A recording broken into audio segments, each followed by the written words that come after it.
আমি গিয়েছিলাম আমার হাজবেন্ডের স্কুলে। সেই দিন স্কুলে একটা বিশেষ অনুষ্ঠানের আয়োজন করা হয়েছিল। অনুষ্ঠানের নাম ছিল অন্যরকম দিন। আর এই অনুষ্ঠানে যা যা ছিল, উপস্থাপনা, উপস্থিত বক্তৃতা, দলীয় অভিনয়, ইংলিশ স্পিচ, বিজ্ঞান মেলা আর অনেক কিছু। যাই হোক, তো অনুষ্ঠানের প্রথমে আমাদের শ্রদ্ধেয় প্রধান শিক্ষক তার বক্তব্য দিয়ে অনুষ্ঠানটি শুরু করেছিল। আর এদিকে বক্তব্য চলছে আর এক চাচা এসে আমাদেরকে বিনোদন দিচ্ছে। তার কি প্রতিভা দেখেন! আসলেই কিছু মানুষের মাঝে কিছু প্রতিভা লুকায়িত থাকে, যা সুযোগের অভাবে অনেকেই প্রয়োগ করতে পারেন না। আসুন আমরা কিছু বক্তব্য শুনি। তাই দেশের মানুষকে এবং শ্রদ্ধা করতে চাই, গুরুজনকে ইবাদত করতে চাই, সৃষ্টিকর্তার নিজেকে গঠন করতে চাই, একজন ন্যায় নিষ্ঠাবান, সত্যবাদী, আদর্শিক এবং একজন বীর হিসাবে নিজেকে প্রতিষ্ঠিত করতে চাই। কোন দেশদ্রোহী, কোন চরিত্রহীন নাস্তিকদের মতো হওয়ার মনোভাব পোষণ করছি না। এই যুগে তথ্য আদান প্রদানে স্মার্টফোন বদলে দিয়েছে শহর ও গ্রামের মানুষের জীবন। একটা ভিডিওতে আসলে সব নেওয়া সম্ভব না। চলুন এবার আমরা কিছু অভিনয় দেখে আসি।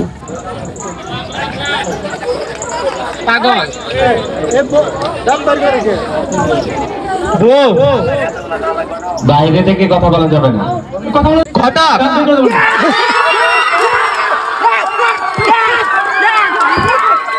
ছাত্রছাত্রীদের আনন্দের শেষ নেই। এদিকে গানের তালে তালে তারা নাচছে আর নাচছে, আর এদিকে চলছে বিস্কিট খেলা, মজার একটা খেলা। চলুন আমরা এটা উপভোগ করি।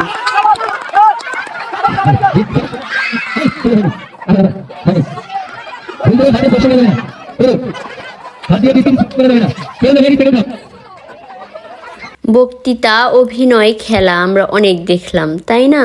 চলুন এবার একটু অন্যরকম আনন্দ নেওয়া যাক, একটু অন্যরকম বিনোদন হয়ে যাক।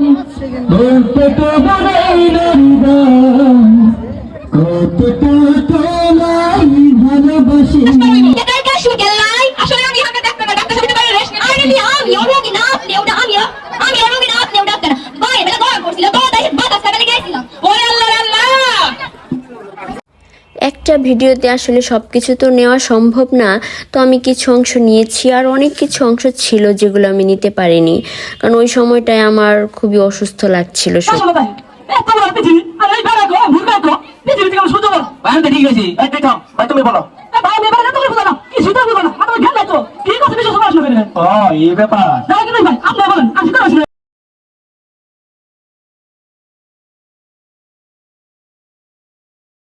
আমরা মোবাইলের প্রতি এতটাই আসক্ত হয়েছি যে আমাদের আপনজনের খোঁজ খবর নেওয়ার সময় আমাদের নেই।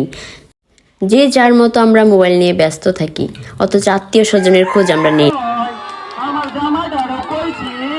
আমরা অনুষ্ঠানের শেষ পর্যায়ে চলে আসছি, তো আসলে সব ভিডিও নেওয়া হয়নি। যাই হোক, আপনারা সবাই ভালো থাকবেন, সুস্থ থাকবেন। টাটা, বাই বাই, আল্লাহ হাফেজ।